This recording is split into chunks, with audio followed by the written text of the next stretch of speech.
On n'a jamais fait de bilan de ces jeunes des banlieues dont on parle tout le temps, à la place de qui on parle.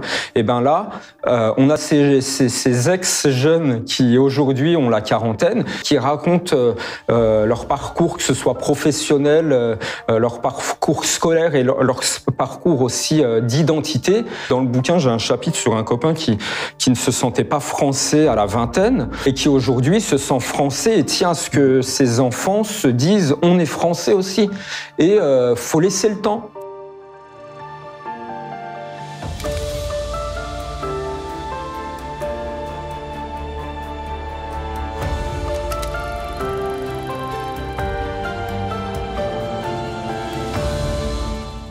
Bonjour et bienvenue dans l'émission Parole à l'œuvre. J'ai la joie d'accueillir aujourd'hui sur ce plateau un réalisateur. Son second long métrage, qui est un documentaire, est intitulé « On a grandi ensemble ». Bonjour Adnan Traga. Bonjour, merci pour l'invite. Avec plaisir. Alors, On a grandi ensemble, j'ai eu la chance de pouvoir le voir en avant-première. C'est vraiment un très beau documentaire qui raconte l'histoire de la cité Gagarine et de ses habitants. La cité Gagarine a été construite à Ivry-sur-Seine. Elle a été inaugurée par le célèbre astronaute russe en 1963 et en 2019, elle a été rasée. Et c'est cette histoire que vous racontez de sa naissance à sa mort. Et ma première question, c'est d'où vient ce projet? Enfin, c'est la question la plus basique qui soit, mais d'où vient ce projet? En quoi y avait-il nécessité pour vous de raconter cette histoire? Alors moi, j'ai habité pendant très longtemps en face de cette cité, dans une copropriété qui était adossée à la cité. Et j'ai ma sœur qui habite encore là-bas. Et donc j'avais tous mes copains d'enfance qui résidaient à Gagarine. Et au moment, je m'y suis jamais vraiment intéressé, franchement. Et au moment où j'ai appris qu'elle allait être détruite et j'ai commencé à voir plein de projets culturels se faire, et il y avait des belles choses qui se faisaient. Je me suis dit, mince, je retrouve pas le quartier que moi j'ai connu. Je retrouve pas les parcours de mes amis d'enfance parce que, évidemment, les gens qui viennent s'intéresser au quartier au moment où la destruction est programmée, ils rencontrent les habitants qui habitent là, peut-être depuis 1 an, 2 ans, 5 ans, 10 ans, certains 40 ans. Mais la plupart de ceux qui ont vécu le quartier n'étaient plus là depuis longtemps. Et moi, j'ai eu envie un peu de raconter cette histoire. Et à travers l'histoire de cette cité, plus largement, de rendre un peu un hommage au quartier populaire. Alors, quand vous commencez ce film, comment ça se passe? Parce que est-ce que c'est un sujet qui intéresse les productions? Comment ça? Avant d'aborder le fond, juste concrètement, comment? Alors très rapidement, on est en 2019, en 2018 quand j'ai envie de le tourner, et j'en parle à une amie qui est productrice de documentaires. Moi, je viens de la fiction. Petite parenthèse, je viens de la fiction. Normalement, j'aurais dû écrire un scénario, faire une fiction, mais sur mon quartier, non, je pouvais pas inventer. Je pouvais que raconter l'histoire des vrais gens. Et donc, j'y connais rien en documentaire. Je ne sais même pas écrire une note d'intention ni un synopsis de documentaire. Je parle de l'idée à une copine de fac qui est devenue productrice de doc. Et elle me dit, ah, génial, ça m'intéresse. Et là, on part en développement sur 3 mois où il y a un responsable développement qui m'aide à écrire le synopsis. Je fais des entretiens avec des habitants et tout, et je me retrouve avec un dossier assez vite.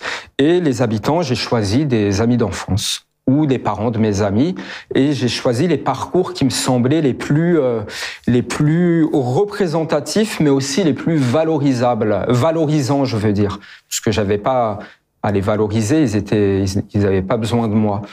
Et donc voilà, j'ai eu toute cette matière assez vite, en quelques mois. Et après, c'était le job de la productrice de trouver chaîne télé, financement. Et on a visé un peu des grosses chaînes parce que on était assez ambitieux. Et non, on n'a pas eu de financement. Et là, on se retrouve en février 2019. Et le bailleur à qui appartenait la cité me dit jusqu'à fin mars, tu peux tourner. Après fin mars, c'est plus possible. Et à ce moment-là, il n'y a pas de financement. Non. Et je me dis, merde. J'en parle à la productrice. Elle me dit, non, je peux pas te suivre parce que nous, on n'a pas de fonds à avancer. On fonctionne pas comme ça. Ils avaient les fonds, hein, mais eux, c'est préachat télé, région, peut-être du CNC, voilà. Et en temps normal, où quelqu'un qui est pas fou, ou pas têtu, ou pas déterminé, il se dit je passe à autre chose. Et moi, je me suis dit attends, je suis intermittent. Là, je peux donner 2 mois, 3 mois. Bon, faut mettre combien pour payer un cadreur, un ingé son, trouver une équipe. Je mets 5000 balles au départ, 5000 euros, et on part en tournage comme ça. J'en parle à des copains à qui je bosse d'habitude, qui ont un peu de matos, une asso d'Ivry qui a du matériel, et on est parti comme ça avec 3 bouts de ficelle pour faire le film dans un terrain de jeu immense, un studio immense, 350 logements, une barre en forme de T, 13 étages, et on avait ça pour nous tout seuls. C'est très impressionnant comme bâtiment. On avait tout ça pour nous tout seuls pendant 3 semaines. Donc alors, génial. Alors, quand vous dites 3 bouts de ficelle, c'est très étonnant parce que quand on regarde votre documentaire, il est très abouti. Je vois 2 grandes qualités. Il y en a sûrement beaucoup d'autres, hein, mais moi, j'ai vécu ce documentaire en décelant 2 grandes qualités. C'est d'une part l'impressionnante quantité de thématiques traitées en 1h10. En 1h10, vous allez de la question de qu'est-ce qu'un logement pour quelqu'un qui s'y installe dans les années 60 jusqu'à qu'est-ce que cela veut dire de détruire une cité où certes ce sont quasiment que des logements sociaux, donc des logements prêtés. On pourrait dire oui, mais c'était pas à eux. Oui, sauf que ils ont habité là pendant 10, 20, 30, 40, 50, 60 ans. C'est des histoires là. Ils pensaient, excusez-moi, ils pensaient que c'était chez eux, mais au moment où on leur dit non, faut partir, ce qu'on va détruire, ils se rendent compte, et ils me l'ont dit, certains des retraités, mais en fait, on n'était pas chez nous. Non. Et on pensait que c'était chez nous. Ouais, c'est ce contraste-là. Et on voit bien, dans le premier témoignage que vous mettez dans votre film, c'est un vieux monsieur qui raconte que pour la première fois, il a eu une douche, une salle de bain, des toilettes à l'intérieur de l'appartement et des radiateurs dans toutes les pièces. Et il disait, mais pour nous, c'était extraordinaire. Donc, il y avait une sorte de projet d'idéal à l'époque qui s'est délité par la suite. Il y a plein de causes là, cela. Vous parlez donc de cette problématique-là. Vous parlez de la problématique homme-femme dans la cité. Vous avez des témoignages assez forts de femmes assez puissants, hein. Puis des femmes qui sont à la fois été rivées à cette cité, d'autres qui s'en sont extirpées. Vous avez la problématique sociale qui est là. Et vous avez la problématique aussi politique.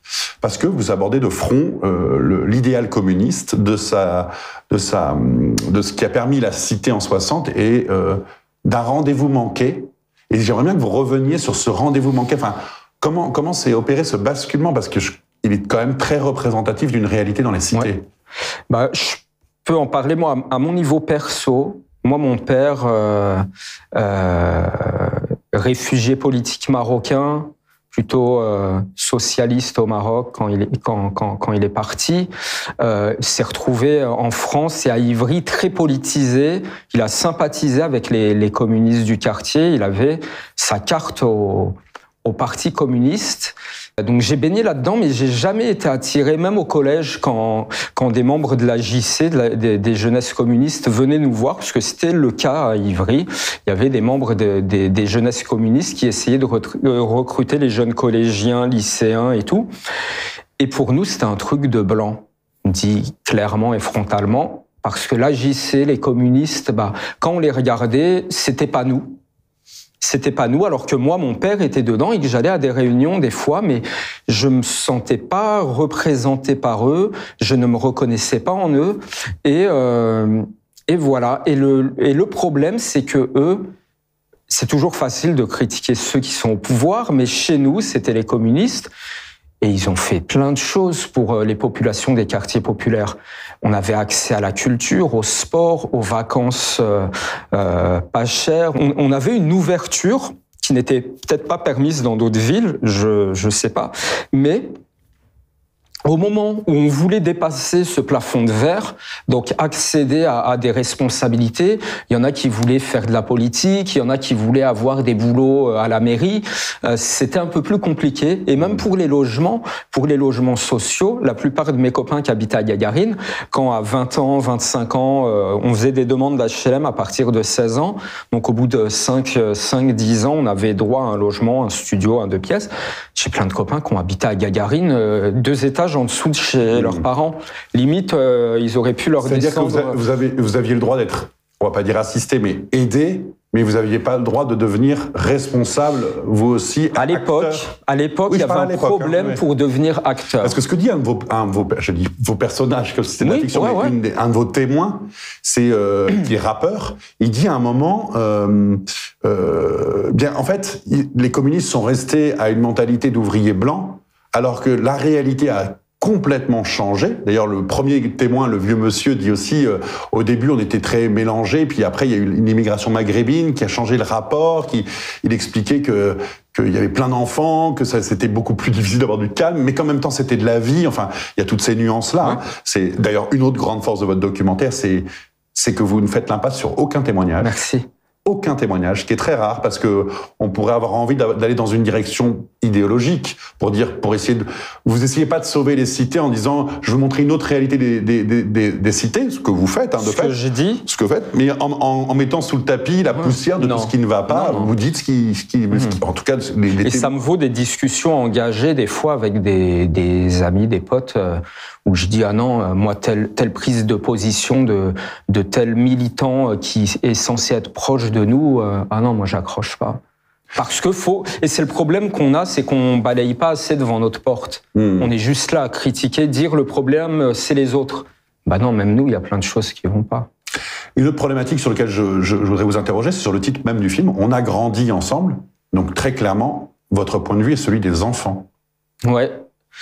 Des enfants devenus adultes. Adultes aujourd'hui. Et Mais vous faites jouer des enfants dans les couloirs. Oui, vous avez rassemblé un petit groupe d'enfants qui montrent les jeux qu'on pouvait faire à l'époque. Et c'est des enfants d'habitants qu'on voit. Il y a mon fils dedans, par exemple. Mais en fait, nous, dans les années 90, 2000, au début des années 2000 et dans les années 90, on était les jeunes, ce qu'on appelait les jeunes. On parle tout le temps dans les médias à la place des jeunes, les jeunes qui ne se sentent pas français, qui ne s'intègrent pas, qui n'étudient pas, qui font des tournantes, qui font ceci, cela. Eh ben, je trouve que ce film et ce livre aussi, c'est une occasion de faire... on n'a jamais fait de bilan de ces jeunes des banlieues dont on parle tout le temps, à la place de qui on parle. Et ben là, on a ces ex-jeunes qui aujourd'hui ont la quarantaine et qui racontent leur parcours, leur parcours, que ce soit professionnel, leur parcours scolaire et leur parcours aussi d'identité. Et je le dis, il y a notamment bon, c'est pas le sujet de notre rencontre, mais dans le bouquin, j'ai un chapitre sur un copain qui ne se sentait pas français à la vingtaine, qui était pro-Algérie, qui le soir de la finale de la Coupe du Monde en 98 était pour le Brésil même, et qui aujourd'hui se sent français et tient à ce que ses enfants se disent on est français aussi. Et faut laisser le temps. Et j'ai l'impression qu'on est dans... Et ça marche avec les réseaux sociaux, Internet. On est dans un monde de l'immédiat. Il faut avoir des réponses aux problèmes tout de suite. On n'est pas posé. Faut que ça clash, que ça buzz et prendre le temps du recul, de la réflexion et de la maturité. Ils prennent pas ce temps-là. C'est un des endroits les plus justes, un des endroits les plus justes de votre documentaire. C'est justement ce moment où il se pose la question. Encore une fois, une autre problématique que vous abordez. Vous avez parlé du livre. Donc, un livre a été fait en parallèle du documentaire qui s'appelle Cité Gagarine. On a grandi ensemble chez Lattès. Dans le documentaire, on a le témoignage de 2 personnes. Et ma question portera sur une troisième. Donc, ce rappeur est sorti de sa cité pour pouvoir rapper. On a l'image que la cité est pour les rappeurs et que c'est là-bas qu'on... En fait, lui, non, il est le rap... À l'époque, non. Voilà, il a dû sortir et il dit « Je suis rentré en IUT à Sceaux, j'ai eu une espèce de choc des cultures. » Et il parle des préjugés dans les 2 sens, ce qui est très intéressant parce que il y a une humilité là-dedans que je trouve. D'ailleurs, je trouve que son témoignage est souvent vraiment très juste dans son positionnement, parce qu'il n'y a pas de jugement ni contre lui. Enfin, il se victimise pas et il accuse pas. Et il dit, j'ai commencé à me sentir français à la faculté, et il y a cette fille qui est assez extraordinaire aussi, Samira, qui donc devient docteur en sciences, qui part aux États-Unis, qui rencontre son mari français, enfin celui qui allait devenir son mari français là-bas, qui a un nom on peut plus français, et elle se dit, là-bas, on m'a jamais posé la question d'où je venais. J'étais française, et pour la première fois, j'étais pas une fille des cités, j'étais française. D'une simplicité déconcertante. Alors la question que j'ai envie de vous poser, c'est, et vous ? Et vous avez grandi de l'autre côté du grillage, mais en face de la cité Gagarine.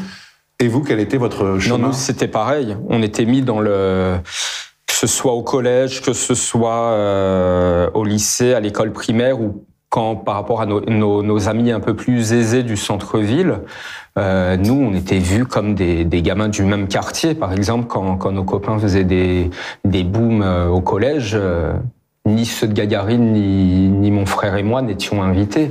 Donc même à Ivry, il y avait déjà une séparation. Oui, mais inconsciente, parce que c'était des copains dans la cour. Mais quand ils faisaient des booms, ils nous invitaient jamais.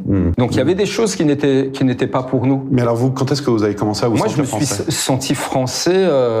Moi, je suis d'origine marocaine. La première fois que je me suis dit je suis français, c'est en 95 quand j'ai voté au présidentiel. J'avais voté Robert Hue. Sa barbe, son collier. Non, ça ne rajeunit pas, ça. C'était une façon de... Mon père était militant communiste, il a jamais voulu prendre la nationalité française parce que il me disait, je me disais, je vais pas prendre la nationalité de ceux que j'ai combattus. Après, le paradoxe, c'est qu'il a vécu à 40 ans en France derrière. Et donc, quand j'ai voté pour la première fois, j'ai voté pour le candidat que je soutenais, mais pour qui mon père aurait voté, donc le communiste. Et à ce moment-là, je me dis, merde, je suis français en fait, moi. Et je voudrais revenir sur la deuxième grande qualité. J'ai dit qu'il y avait deux grandes qualités, bon j'en ai cité plusieurs, mais il y avait la grande qualité de des thématiques nombreuses et amenées subtilement et assez en profondeur. Et l'autre grande qualité de votre film, fait avec 3 bouts de ficelle, comme vous disiez, c'est la qualité esthétique de ce film. La qualité esthétique de ce film est très frappante. Il y a à la fois les témoignages face caméra, on va dire assez classiques pour un documentaire, mais il y a aussi tout ce passage avec les orchestres, le passage plus clip vidéo, donc on va dire la partie musicale. Il y a un passage avec cet homme assez amusant en bonnet phrygien qui finit par le perdre et s'écraser sur le sol pour montrer que la République française, dans ces quartiers, voilà, c'est compliqué. Et puis il y a tout ce final sur notamment quand il est question du communisme, avec cette fumée rouge, alors que moi j'ai interprété, et ça n'appartient qu'à moi, hein, vous pourrez dire, mettez-y ce que vous voulez, moi c'est pas du tout ça, mais cette fumée rouge qui envahit tout, comme le communisme envahissait toute la cité, hein, et je n'ai pas de jugement par rapport à ça, hein, je parle d'un état de fait, et qui en même temps s'évapore. Petit à petit s'évapore parce qu'il y a quelque chose qui ne tient pas dans la durée de manière effective, en tout cas pour la cité, puisqu'il y a la création de cet autre parti par les jeunes qui ne se reconnaissaient plus dans le parti communiste, qui a créé une scission, et puis il y a la démolition d'un idéal quand même. Cette qualité esthétique, comment vous l'avez pensée ? Déjà moi, quand je filme, j'essaye toujours de me dire, si on imprimait ce plan, qu'on faisait pause, ça ferait une belle photo encadrée. Donc j'avais ce truc en tête, mais j'ai été clairement influencé par 2 documentaires. Si j'avais pas vu ces 2 documentaires, j'aurais pas eu envie de me mettre moi au doc. C'est La Supplication d'un réalisateur luxembourgeois, Paul Kruchten, et c'est sur Tchernobyl. Et j'ai trouvé ça super beau. C'est filmé à Tchernobyl, chaque plan est fixe et super léché. Et quand je l'ai vu, j'ai été bluffé par la forme. C'est resté dans un coin. Je l'ai vu en 2016, donc c'est resté dans un coin de ma tête, mais voilà. C'est un très beau documentaire. Qui est très beau. Et un autre documentaire qui s'appelle Swagger, d'Olivier Babinet, pareil, que je connaissais pas. Je l'ai vu en salle. Et ça se passe à Aulnay-sous-Bois avec des lycéens.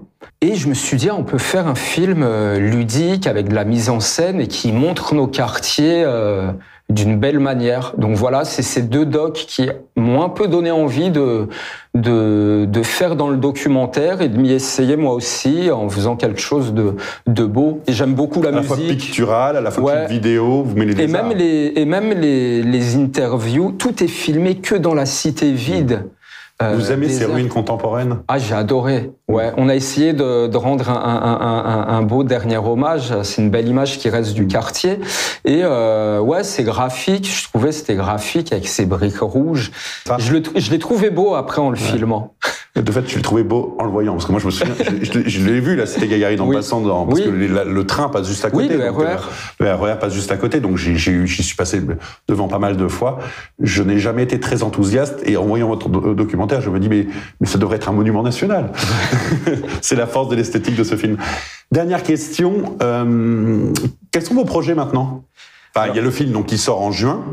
Et sinon, je suis là sur un film qui se passe dans l'univers des livreurs à vélo qu'on voit partout, qui sont un peu les nouveaux précaires dans nos villes. Donc, un documentaire aussi? Non, une fiction. Une fiction. J'ai un co-auteur avec qui j'écris. On a eu une aide à l'écriture du CNC. On a trouvé une production. Donc là, on est en développement. Voilà, là, c'est la voie royale, là. On verra, mais voilà, je suis sur ce projet de film et à côté de ça, je fais des films d'atelier un peu partout en France, films que j'essaye de faire avec le plus de moyens et de qualité possible. Et on va en faire un film à sketch, on va rassembler ces courts-métrages que je réalise avec des habitants des quartiers populaires et on va essayer de le sortir en salle aussi. Donc voilà, c'est les deux gros projets. Merci beaucoup. Donc je rappelle, le film On a grandi ensemble sort en juin dans nos salles. Il est en tournée d'avant-première jusqu'en juin. Donc si vous le voyez passer dans votre ville, n'hésitez pas. Le livre Cité Gagarine, On a grandi ensemble chez Lattès a été publié l'an dernier. Petite question bonus que je pose à tous mes invités. Quel est le coup de cœur artistique récent que vous auriez envie de partager? Alors moi toujours dans le cadre de ces films d'atelier que je fais, la Villette, la structure La Villette m'avait proposé de faire un film avec une mission locale. Ils étaient partenaires avec des jeunes qui voulaient bosser dans le cinéma. Super projet qu'on a fait. Et dans ce cadre, j'ai été voir un spectacle de cirque du CNAC, Centre National des Arts du Cirque. Et c'était le spectacle de fin d'année des étudiants de la promotion de l'année dernière. Et pour moi, le cirque, c'était le cirque Pinder pour les enfants. Et je suis arrivé, j'ai été bluffé par les acrobates, les jongleurs, les trapézistes, mais vraiment bluffé au point de me dire « mais il y a un film à faire là ». Donc voilà, le spectacle, c'était autour j'ai plus le titre en tête, c'était autour de l'absurde.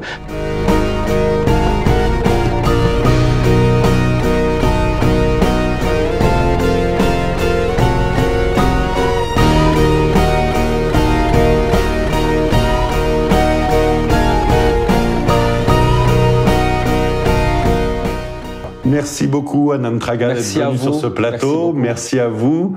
Merci à tous les téléspectateurs. N'hésitez pas à vous abonner à notre chaîne. La presse indépendante ne vit que de ses téléspectateurs. On a besoin de vous et à très bientôt.